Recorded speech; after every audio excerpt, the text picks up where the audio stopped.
In Colombia, a criminal kingpin is having a good time with a lady in a jacuzzi when suddenly, a quick shot from a sniper kills him right there in the water. Meanwhile in Virginia, a former Marine is spending the evening in a motel while heavily drinking. After looking at some pictures of his old squad and remembering how many of them aren't around anymore, not to mention the PTSD left behind by war, he decides to end things for himself. Days later, a funeral is thrown in his honor. Master Sergeant Brandon, a former member of the late Marine squad, grieves for his old friend and expresses bafflement at his choices, wondering how a legend could end up like that. His friend Major Miller reminds him that their job can take a toll on a soldier's mind, making Brandon wonder if that's ever going to happen to him too. Miller also has a new mission for Brandon in Colombia to help the DEA with an important case. Brandon refuses because he has his grief to deal with, but Miller ignores him and just makes him take the car that is already there waiting for him to take him to the agency's private jet. Hours later, Brandon arrives in Bogota, and the driver that picks him up can't stop fanboying over him because Brandon is well known for his amazing career as an elite sniper.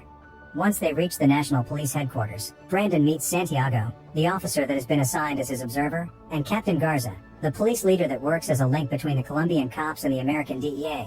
Lastly, there's Master Gunnery Sergeant Beckett, who also happens to be Brandon's father. Although they're very happy to see each other again after a while, father and son still refer to each other using their rank for the sake of keeping professionalism.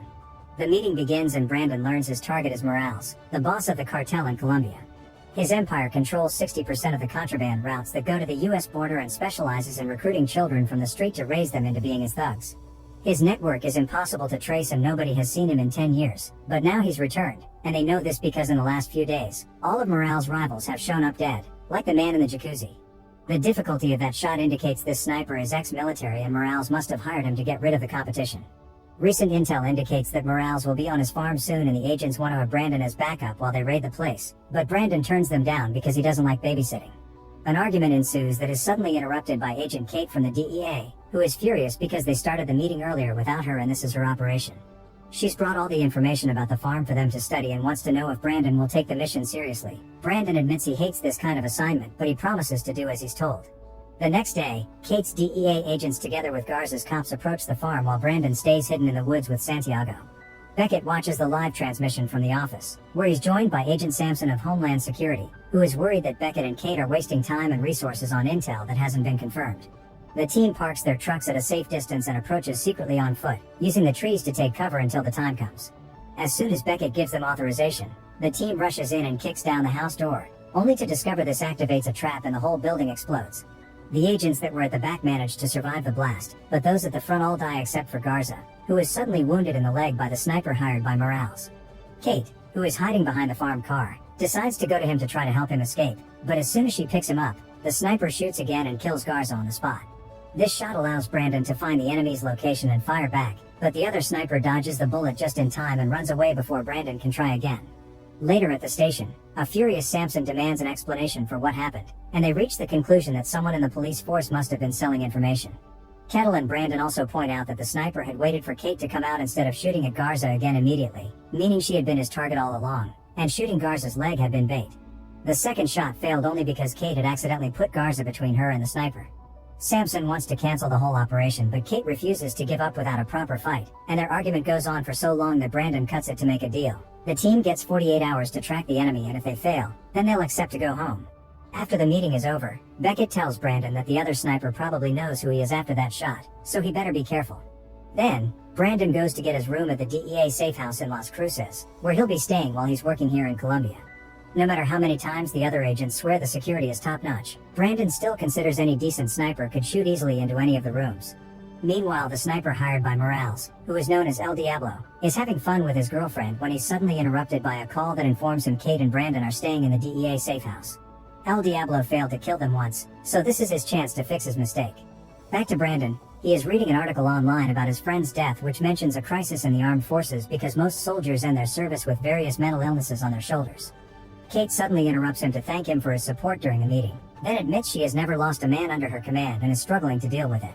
She also thinks something was weird about the way Garza had been shot and Brandon agrees. The shot the sniper managed to pull off should be impossible to do following the laws of physics. Kate explains she doesn't want the sniper, she wants Morales, but Brandon points out that this narrow-mindedness of hers has caused many people to die. Offended, Kate rushes out of the room, breaking into tears as soon as she enters the elevator because Garza had been a close friend of hers and she feels guilty about his death. While Brandon keeps researching new types of bullets and checks on Santiago's guard shift using a radio, Kate goes to have a drink at a popular bar where she has to get violent with a harasser that lets his hands wander too much. Next she meets with Carlos, a priest beloved by the community for his work with people in need. Carlos thinks Kate can't win against such a dangerous man like Morales and that she should quit, but Kate still refuses to give up, so Carlos decides to share the little information he has. The sniper is known as El Diablo, and since he was hired by Morales, he should know the location of his hideout. Before leaving, Carlos promises to contact Karen if he can find out anything else. Back at the safe house, Santiago urgently calls Brandon when he finally notices something dangerous, so Brandon rushes to the roof with his own weapon. Santiago is correct, there's a sniper hidden in the distance, and now Brandon and El Diablo are patiently waiting to see who shoots first. Brandon is the first one to open fire, but El Diablo quickly dodges the bullet before shooting back. As he jumps out of the way and hides behind a wall, Brandon decides to stay there for a while, hopefully making El Diablo believe he's dead. The next morning, the team retrieves the bullet and contacts Miller on a video call to get his expertise on the subject. This is a smart bullet that comes with laser guide technology, allowing you to control its trajectory. There's a chance El Diablo isn't former army after all, or not even a good shot at all, the bullets are just doing the work for him. Miller also points out this safe house isn't very safe, validating Brandon's feelings. Samson finishes the meeting after promising to find a decent shelter by contacting the CIA. Meanwhile, Morales is in his safe house playing games with his boys, although he teaches them to fight for what it's theirs without being afraid, using a very tough kind of love that makes many of them fear him more than actually respect him. Afterward, Morales goes to his office intending to call El Diablo, only to find him already there on his chair. El Diablo wants to be paid for all the competitors he's killed, but Morales refuses because he didn't kill Kate or Brandon too to complete the job and kicks El Diablo out of his house, claiming he doesn't really need him. The next morning, Kate and Brandon are going to a new safe house by car when Kate receives a call from Carlos, who has discovered El Diablo has a girlfriend. He texts Kate her address but also asks her to be careful because Morales' men control the neighborhood. After hanging up, Kate tells Brandon that she's realized he isn't interested in the operation itself, he only wants to find the sniper because his bullets are better than his skills. Brandon admits it's true, but before he can say more, the car is run over by a truck. A bunch of men working for Morales come out of the truck and open fire on them. So Brandon and the cops that have been escorting them shoot back while Kate runs to find a place to hide. All of Morales' thugs end up dead, but sadly so does Santiago. Brandon notices Kate is gone and discovers she accidentally dropped her phone on the car seat. The text on the screen still displays the address Carlos sent. As soon as she arrives at this shady neighborhood, Kate can tell there are lots of men keeping an eye on her. She knocks on the door at the right address and meets Morales' girlfriend Maria, who immediately tries to close the door when Kate shows her badge. Kate tries to stop her, but this gets the attention of all the thugs that now are surrounding her, and Maria pushes her back so that Morales' men can capture Kate. A fight begins between Kate and the men, and while she manages to land a few hits, she still ends up overpowered and pinned against the wall. When the thugs begin getting in line to take advantage of her, Brandon shows up and begins shooting them. A bunch of them fall dead, although one manages to escape on a stolen bike and Karen manages to capture the last one. When she's about to knock him out though, Maria makes her let go of him by threatening her with a firearm. Luckily Brandon surprises Maria from behind and the distraction allows Kate to disarm her. She also takes Maria's locket from her neck, which has a picture of her with El Diablo inside. Brandon sends a photo of it to his father so they can run it through the database with face recognition software. Brando also tells him they were ambushed earlier, meaning someone is still spying on them. Until they find out who, he and Kate will be hiding somewhere else instead of the assigned shelter without even telling Beckett the address.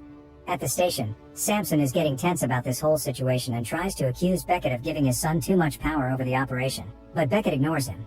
Kate decides to take Brandon to her old neighborhood so that Carlos can hide them for a while. The priest isn't surprised to hear Morales has moles in the police because he's friends with many powerful people, not to mention all the small criminals that look up to him.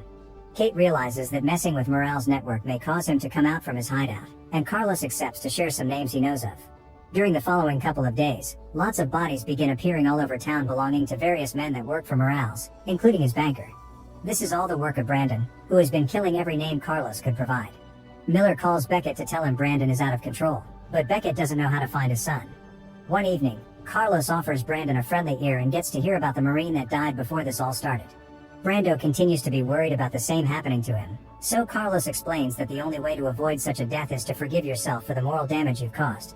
In the meantime, Morales finally leaves his hideout, but only to look for El Diablo at Maria's place. He's sick of losing men, thus he pays El Diablo all the money he owed him in one go and promises much more if he stops Brandon. Sometime later, Samson and Beckett call Miller to update him on the information they've found about El Diablo. His real name is Enrique, and he's an ex-sniper defense. He arrived in Colombia from Venezuela 9 months ago, but they lost track of him after he crossed the border. Samson wants Miller to take Brandon and Kate out of the operation, but Miller disagrees, pointing out they're doing more for the mission now than anybody else. Meanwhile, El Diablo pays off a guy in the neighborhood to tell him where Kate and Brandon are hiding. This is how he learns all about Father Carlos. Later in the evening, Kate receives a mysterious message from Carlos telling her to meet him at the plaza at 10 p.m. But when she tries to call him, Carlos won't answer. It's obviously some kind of trap, so Kate and Brandon sneak into a building in front of the plaza and wait for some indication that El Diablo may be around. A few hours later, a truck parks by the park, and Kate recognizes the guys coming out of it as the thugs from Maria's neighborhood. These men do something mysterious behind the truck before leaving again, and once the vehicle has been moved, Kate and Brandon are shocked to discover Carlos has been tied to a park tree. Kate wants to go and rescue him, but Brandon stops her before she goes out, reminding her this is El Diablo baiting her. Brandon decides to save Carlos by shooting the rope, but his shot only manages to graze it and show El Diablo their location. Fortunately, Brandon manages to land a second shot and release Carlos before El Diablo opens fire on them and they run away. This makes El Diablo so furious that he shoots Carlos instead as revenge. The next day, the entire town comes together to say goodbye to the priest, including Kate and Brandon. Standing behind the crowd, Brandon notices the guy that escaped on a bike the other day and goes after him, chasing him through a few streets before he manages to capture him. The guy plays tough at first, but when Brandon reminds him Morales killed the town's beloved priest, the thug breaks into tears because Carlos used to help him when he was on the streets too. After Brandon promises the DEA will offer witness protection, the boy accepts to confess the address of Morales' hideout. With this information, it takes only a matter of minutes for Samson's team to find Morales and finally arrest him. Now he'll be taken to Miami to be prosecuted by an American federal court. Brandon worries that El Diablo will try to stop Morales from reaching Miami and spill their secrets, and he's right. A few days later, El Diablo is arriving in the USA with a very convincing fake passport. After passing through customs with no issues, he gets in contact with his bullet provider, who has already left him a car with new weaponry waiting for him. In the Homestead Air Reserve Base in Florida, Brandon, Kate, and Beckett watch Morales arrive in a federal helicopter. Then they get together with Miller to make a plan of defense against El Diablo, because they're sure he'll try to attack while Morales is being transported to Miami. Miller also informs them that the type of bullets that El Diablo is using have been disappearing from the DEA's own vault, which means his mole wasn't in the Colombian police but here with them. When Samson arrives to help with the transportation, Brandon explains the plan to him. Their agents will guide a convoy that protects a car with a fake Morales wearing a hood over his head to bait El Diablo into revealing his location, but the real Morales will be traveling in a separate van that will look like it belongs to a laundry service. While Kate, Brandon, Miller, and Samson find a place on a roof to be ready for El Diablo, the convoy leaves the air base and hits the road, where a group of criminals is already waiting. Surprisingly, the convoy isn't attacked. The thugs only start moving in their cars when the van shows up, as if they had known about the trick all along. They were probably sent by the mole to protect his identity from Morales' confession. El Diablo also waits for the van to show up, and after he shoots it to make it stop, the thugs leave their cars and open firing on the vehicle. Miller expertly kills all these guys, and seeing they weren't able to do much, El Diablo shoots again to make sure the van passengers are dead. The van explodes and now Brandon has El Diablo's location. It only takes him a few seconds to aim and finally kill him for good. The convoy continues to make its way toward Miami, where it's revealed that the man under the hood was Morales after all and the van had been the real decoy. In fact, the van had been completely empty and the team moved it with a remote control. Kate, Miller, and Brandon turn on Samson to arrest him because it turns out he's been the guy passing information to Morales and El Diablo all this time. Samson tried to deny it, but Miller's IT team had already hacked his phone. Now they just needed to catch him red-handed because the text messages had fake names on them and proved nothing. This makes Samson finally admit he did it and confess he worked for Morales because he had thought the Kingpin would be their best option to prevent an atomic bomb. Kate can't believe so many people died for this and punches Samson in the name of Garza and Carlos. After arresting Samson, Miller returns to Washington. Beckett has had enough action to last him a lifetime and decides it's finally time for him to retire, which prompts him to give his son a warm hug before saying goodbye. He also points out that Brandon and Kate make a good team, and Brandon admits playing babysitting for the DEA may not be a bad job to take after all. Make sure to subscribe and turn on notifications so you can watch more videos like this. Thanks for watching.